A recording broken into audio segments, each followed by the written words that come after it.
Hello everyone this is Prabhat welcome to Competitive Mind. तो friends देखो आपण मान भर केत मत कमेंट बॉक्स रे कहते सर आप गोटे ईवीएस रे पेडागोजी सेक्शन को लेकिन गोटे वीडियो बनातु तो मुझे नहीं आसी 10टी क्वेश्चन इनक्लूड करछि। आशा करी आपन पसंद हम और जदि वीडियो आपको भल लगे तो निश्चित भाव गोटे लाइक टे करके जातु कहीं मुझे अनेक परिश्रम कर वीडियो नहीं आसु तो निश्चित गोटे लाइक तो निश्चित भाव होची। सहित जब आप मोर अन्य वीडियो गुड देखी ना जी कि पेडागोजी बेस्ड अच्छी सहित मैथ पेडागोजी अच्छी इंग्लिश पेडागोजी अच्छी और अन्य क्वेश्चन जब ओटीटी आंसर देखा चाहते हैं निश्चित भाव आई बटन पर क्लिक करके आप से वीडियो गुड़ी देखिपारे। आउ जदि आपको यही भिडियोटीर माने ये जो क्वेश्चन आम बर्तमान प्रैक्टिस करवा से तार जदि आपको पीडीएफ आवश्यक अच्छी ताले ग्रुपर बाई जो चैनलटीर डिस्क्रिप्शन को जातु और से गोटे आपको व्हाट्सएप ग्रुप गोटे लिंक मिल जाए से जॉइन हो जातु तो आप संध्या सुधा यार पीडीएफ पाइबे जहाँफल आप निजे घरे बस प्रैक्टिस करेंगे। तो चलते आज आरंभ करेंगे आज भिडियोटी। आज जब आप फर्स्ट टाइम चैनल टी आसान आप गोटे रिक्वेस्ट रही निश्चित भाव चैनल टी आप सब्सक्राइब करनी कहीं आपड़ी भाव ओटीटी संबंधी तथा अन्य एजुकेशनल वीडियो ये सब पाइपर और अन्य जॉब जहाँ भी बाहर तापर आप संपूर्ण रूप अपडेट रही तो निश्चित भाव सब्सक्राइब कर जो बेल आइकन थे प्रेस करनी जहाँफल आप कौन वीडियो अपलोड कला मात्रा आप तार नोटिफिकेशन सांगे सांगे पाइबे। ठीक अच्छे चलते जी आज वीडियो को। तो देखो आज आम ईवीएस जो pedagogy based fast question T अच्छी निम्नोक्त मध्य केउटी विज्ञान शिक्षार मुख्य लक्ष्य नुहे। देखो आप पाखे 4टी ऑप्शन अच्छी बौद्धिक विकास कर्मकुशलता विकास आवेगिक विकास ताले शेष ऑप्शन टी अच्छी ए समस्त तो आपंकर 1 नंबर क्वेश्चन सठिक उत्तर हो ए समस्त। तो देखो आप विज्ञान शिक्षार जब आम लक्ष्य कथा चिंता करवा तार लक्ष्य हम निश्चित भाव तार इंटेलेक्चुअल डेवलपमेंट हो पार तार स्किल डेवलपमेंट निश्चित भाव हो पार तार इमोशनल डेवलपमेंट हो पार जन शिक्षार्थी ऑलराउंड डेवलपमेंट हो पार। तो निश्चित आम जेकोसी शिक्षा दिखाई पिला को दिखाई तार निश्चित भाव ऑलराउंड डेवलपमेंट ही आम योजना प्रस्तुत करुँ तो निश्चित भाव तार सब प्रकार विकास हम तो से यार 4 नंबर ऑप्शन टी सठिक उत्तर हो। तो चलते जी बर्तमान 2 नंबर क्वेश्चन को बही सह संबंधी शिक्षादान शिक्षण पद्धतिर विज्ञान सह क्यों विषय सह संबंध रक्षा करा जाय थाए। तो देखो बही सह संबंधी कथा कहै तार अर्थ विज्ञान सहित आउ को विषयर संबंध रही थाए तार जो इंटर रिलेशन कहा सहित रही थाए। तो 4टी ऑप्शन आपन पाखरे अच्छी आप स्क्रीन आप देखि पारुथिबे। तो से 4टी अच्छी रसायन विज्ञान आपन जो केमिस्ट्री कहउचंती जीव विज्ञान आपनकर बायोलोजी कथा कही पारती भू विज्ञान अच्छी देखो जियो साइंस आ गोटे अच्छी जियोग्राफी। तो निश्चित भाव ये आप जापर ये 4टी हूँ सहित तार माने तार अंत सह संबंधी कथा कही पारे विज्ञान अंत सह संबंधी जदि तार आम अलगाटी कथा देखा जोटा कि सहित बही सह संबंधी बाहर सहित संबंध रखिए सी हूँ 4 नंबर ऑप्शन बा आपणकर भूगोलटी हो कि सहित बही सह संबंधी भूगोल सहित साइंस निश्चित भाव कौन अच्छी संपर्क रही। तो सेटा बही सह संबंधी रही अंत सह संबंधी ए 3टा जाक होचंती तार अंत तार्थ एमाने साइंस भितर इनक्लूड अछंती किंतु एटा बाहरु ताकू सपोर्ट करे बा ता सहित अछि। तो भूगोल हिजो तार सठिक उत्तर। तो बर्तमान जब 3 नंबर क्वेश्चन को दैनंदिन विज्ञान शिक्षादानर सफलता पई शिक्षक केउ योजना उपर गुरुत्व देबा उचित। तो आपण पाखर देखंतु 4टी ऑप्शन एठी अछि। प्रथम ऑप्शन टी होची आपनकर सहपाठ्य योजना तापर पाठ्य योजना एकक योजना श्रेणी योजना तो श्रेणी परिचालन योजना। तो 3 नंबर क्वेश्चन आपन सठिक उत्तर हो पाठ्य योजना जो आपनकर लेसन प्लान रही। देखो आम विज्ञान शिक्षादान करूँ बा जेकोन शिक्षादान करूँ आम निश्चित भाव गोटे लेसन डायरी बा लेसन प्लान टी करके जाकि पिला पाठ पढ़ाया दरकार अच्छी। तो जदि आपण कौन भी कार्य करने पूर्व योजना न कर अनेक दिन आगु कौन कार्य योजना न कर से केवे आप सक्सेस हो पारे ना। तो ये तो आम शिक्षादान करूँ पिला भविष्य गढ़ु तो ये निश्चित भाव आमको पाठ्य योजना गोटे लेसन प्लान टी निश्चित भाव प्लान करके गले आम सब जिन भल भाव करूँ। तो आप जब एग्जाम देवाक जाऊँ निश्चित भाव आप प्लान करके जाऊँ कौ विषय फास्ट पढ़े तापर कौन आप प्रोसेस रही निश्चित भाव कर तो निश्चित भाव पाठ्य योजना बा लेसन प्लान टी रही आम सठिक उत्तर। तो ऑप्शन आम क्वेश्चन नंबर 3 सठिक उत्तर हो ऑप्शन नंबर 2 पाठ्य योजना प्रस्तुत। ठीक अच्छे। तो बर्तमान जी 4 नंबर क्वेश्चन टू केउटी एक मुद्रित पाठ्यक्रम अटे। तो ये भारी माने सहज क्वेश्चन बोली कहि कहीं आपन देखो मुद्रित क्वेश्चन पचार तो मुद्रित हूँ प्रिंटेड। तो निश्चित भाव 4टी ऑप्शन भितर आप बाछि दे पारिबे कोउटी प्रिंटेड आ कोउटी प्रिंटेड नुहे। देखो स्लाइड अच्छी स्लाइड कौन आपन जदि भल भाव लक्ष्य करेंगे स्लाइड हूँ आपंकर गोटे प्रोजेक्टर मध्यम ही शो कर हे। तो यहाँ मुद्रित नुहे प्रिंटेड करहब ना। तापर देखो मॉडल आप जेकोसी जिन मन करूँ पृथ्वीर मॉडल पिला देखिए तेना कौटा देखिए आप गोटे ग्लूबटा देखिए। तो ग्लूबटा गोटे प्रिंटेड पाठ्यक्रम नुहे से अनेक जिन अच्छी जो कि आप मॉडल व्यवहार करते क्लास मध्यम तो सी प्रिंटेड नुहे। तापर आसतु नमूना देखूँ। तो नमूना मन करूँ आप कोईला विषय पिला शिक्षादान दौरान तो कोल मॉडल कौन ये देखिए ये आप नमूना देखिए कोईला खंडे आप नहीं आसते संग्रह करेंगे से पिला देखिपारे तो सी भी प्रिंटेड नुहे। तो शेष रहा चार्ट अच्छी।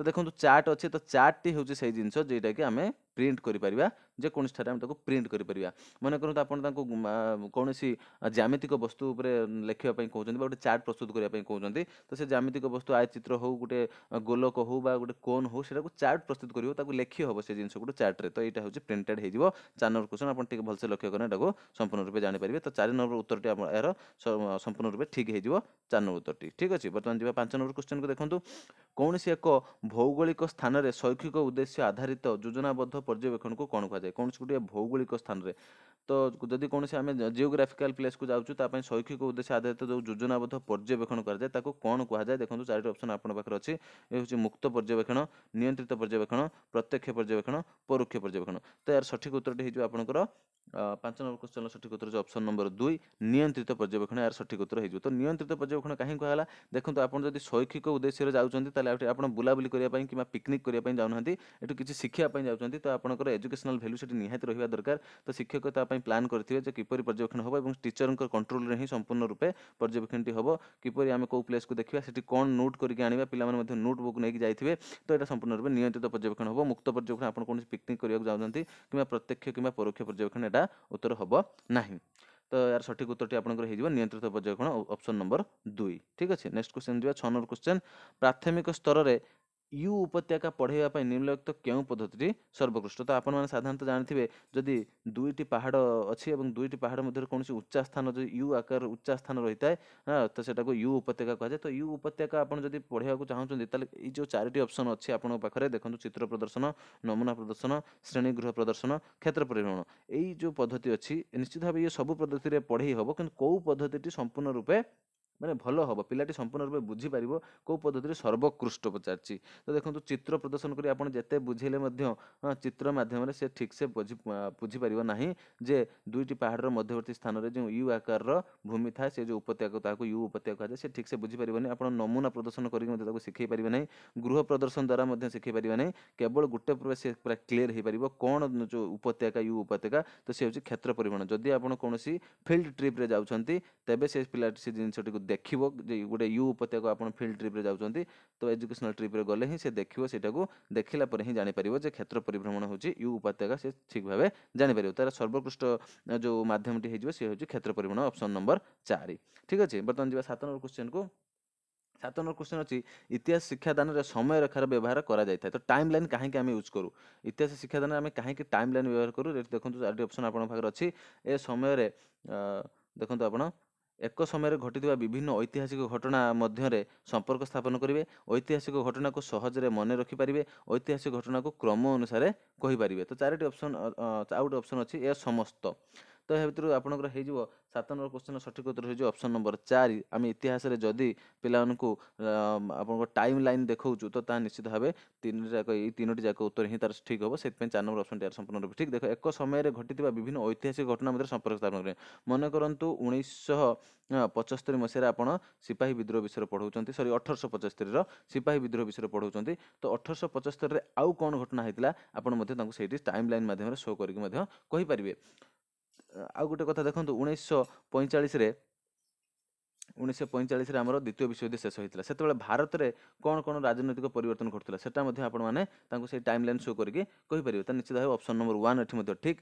तापर देखिए 2 नंबर क्वेश्चन अच्छी ऐतिहासिक घटना को सहजरे मन रखिए निश्चित भाव जब आप खाली एमती कहीदे मसीहा तो पिला साधारणतः अनेक मसीहा गुड़ मन रखिपारे से कन्फ्यूजन हे किंतु जो टाइम लाइन थाए से टाइम लाइन माध्यम आप गोटे गोटे मसीहा को मसीहा एपटे घटनावली गुड़ वर्णना करदे निश्चित भाव पिलाटीर माने मनर से सेट हो तार मस्तिष्क से सेट हो कौ घटना पर कौ घटना होता जहाँफल से सहजरे मन रखिपार। 3 नंबर ऐतिहासिक घटना को क्रम अनुसार कहींपर निश्चित भाव जो आम टाइम लाइन कर टाइम लाइन से माने मस्तिष्क जो सेट हो कौ घटना पर कौन रही टाइम लाइन को देखिकी से तार माने कौ घटना केबे होइतला सी क्रोनोलॉजिकल ऑर्डर रे ताको सजै पारिबो तो ये बहुत टाइम आपनकर जो कॉम्पिटिटिव एग्जाम रे क्रोनोलॉजिकल ऑर्डर रे हमको सजैया पई पचार था जे घटना क्रम अनुसार सजातु तो सी मन रही टाइम लाइन माध्यम रे ही आपन ताको बुझे पारिबे तो से आपनकर ऑप्शन नंबर 4 हो सठिक उत्तर।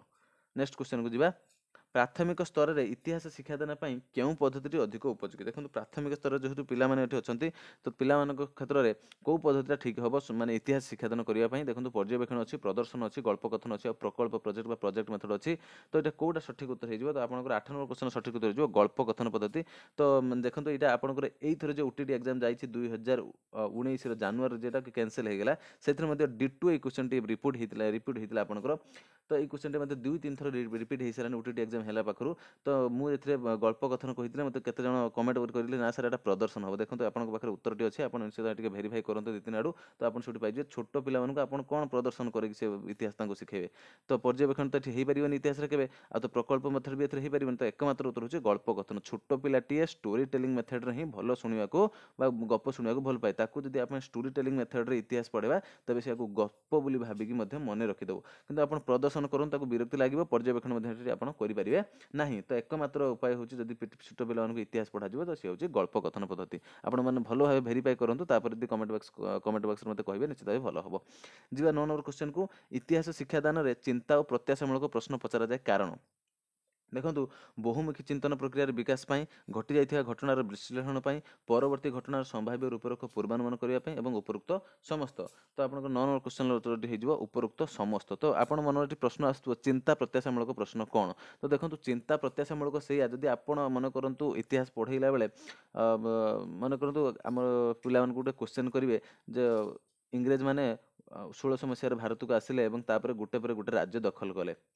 ତ ଏଇଠି ସେ ପିଲାମାନଙ୍କୁ ଆପଣ ପ୍ରଶ୍ନ କରିପାରନ୍ତି ସେମାନେ ରାଜ୍ୟ ଦଖଲ କରିବାର କାରଣ କ'ଣ ହେଇଥାଇପାରେ? ତ ପିଲାମାନଙ୍କ ଭିତରୁ 5 ଜଣ ପିଲା ଥାଆନ୍ତି, 10 ଜଣ ପିଲା ଥିବେ, 15 ଜଣ ପିଲା ଥିବେ, କିଏ କେମିତି ଉତ୍ତର କହିବ? କିଏ କହିବେ ସାର୍ ସେ ଭାରତର ଧନ ସମ୍ପତ୍ତି ଲୁଟିକି ନେଇଯିବେ, କିଏ କହିବେ ସାର୍ ସେମାନେ ବିଭିନ୍ନ ରାଜ୍ୟର ରାଜା ହେବା ପାଇଁ ଚାହୁଁଛନ୍ତି। ତ ଏମିତି ବହୁତ ପ୍ରକାର ଉତ୍ତର ଆସିବ ଯାହା ଏଇଟା ହେଉଛି ଚିନ୍ତା। ଆପଣ ପିଲାମାନେ ଚିନ୍ତା କରିବେ, ଆପଣଙ୍କ ପ୍ରତ୍ୟାଶା ବା ଆପଣଙ୍କ ଆଶାମୂଳକ ପ୍ରଶ୍ନର ଉତ୍ତର ସେମାନେ ଏଥିରେ ଆପଣଙ୍କୁ ପ୍ରଦାନ କରିବେ। ତ ଇଏ ହେଉଛି ଚିନ୍ତା ପ୍ରତ୍ୟାଶାମୂଳକ ପ୍ରଶ୍ନ। ତ ଏଇ ଚିନ୍ତା ପ୍ରତ୍ୟାଶାମୂଳକ ପ୍ରଶ୍ନ ପଚରାଯାଏ କାହିଁକି? ଦେଖନ୍ତୁ ବହୁମୁଖୀ ଚିନ୍ତନ ଯେ କଥା ମୁଁ କହିଲି, ଗୋଟେ ପିଲା ଅନେକ ପ୍ରକାର ଚିନ୍ତା କରିବା, ଅନେକ ପିଲା ଅନେକ ପ୍ରକାର ଚିନ୍ତା କରିକି ଆପଣଙ୍କୁ ଆନ୍ସାର ଦେବେ। ଆପଣ ଗୋଟିଏ କ୍ୱେଶ୍ଚନ୍ କହିବେ ସେମାନେ ଅନୁମାନ କରିକି କହିବେ। ତ ସେଇଟା ଆପଣଙ୍କର ସେଇଥିପାଇଁ 9 ନମ୍ବର କ୍ୱେଶ୍ଚନର ଉପରୋକ୍ତ ସମସ୍ତ ଏଠି ଠିକ୍ ହେଇଯିବ ଯେ ଘଟିଯାଇଥିବା ଘଟଣାର ବିଶ୍ଳେଷଣ ମଧ୍ୟ କରିପାରିବେ, ପରବର୍ତ୍ତୀ ଘଟଣାର ସମ୍ଭାବ୍ୟ ରୂପରେଖର ପୂର୍ବାନୁମାନ ମଧ୍ୟ ସେମାନେ କରିପାରିବେ। ତ ଅପସନ୍ ନମ୍ବର 3ଟା ଟିକେ ବେଶୀ ଠିକ୍ ଥିଲା, ତଥାପି ଆପଣଙ୍କର ଅନୁସାରେ ଏଠି ଉପରୋକ୍ତ ସମସ୍ତ ଏଠି ଠିକ୍ ହେଇଯିବ। ନେକ୍ସଟ କ୍ୱେଶ୍ଚନକୁ ଯିବା ଆମେ। ଆପଣଙ୍କ 10 ନମ୍ବର କ୍ୱେଶ୍ଚନ। ବାୟୁରେ ଜଳୀୟ ବାଷ୍ପ ଅଛି, ଏହାକୁ ଜଣେ ଶିକ୍ଷକ କାଚ ଗ୍ଲାସରେ ବରଫ ଖଣ୍ଡେ ରଖି କିଛି ସମୟ ପରେ ଗ୍ଲାସର ବାହାର ପଟେ ଲାଗିଥିବା ଜଳ କଣାକୁ ଦେଖାଇ ବୁଝାଇଲେ ଏହା ଶିକ୍ଷକଙ୍କ କେଉଁ ଭୂମିକାକୁ ବୁଝାଉଛି? ତ ଦେଖନ୍ତୁ ଶିକ୍ଷକ ଜଣକ ଗୋଟେ ଗ୍ଲାସରେ କିଛି ଆପଣଙ୍କର ଜଳ ଅଛି ଏବଂ ସେଇ ଜଳଟାକୁ ସେ ତା ଭିତରେ ଗୋଟେ ବରଫ ଖଣ୍ଡେ ରଖିକି ଦେଖେଇଲେ ଯେ ବାହାର ପଟେ କିଛି ବାୟୁକଣା ଲାଗିଛି, ତାହେଲେ ଗୋଟେ ପରୀକ୍ଷା କରିକି ଦେଖାଉଛନ୍ତି ଏଠି ଶିକ୍ଷକ।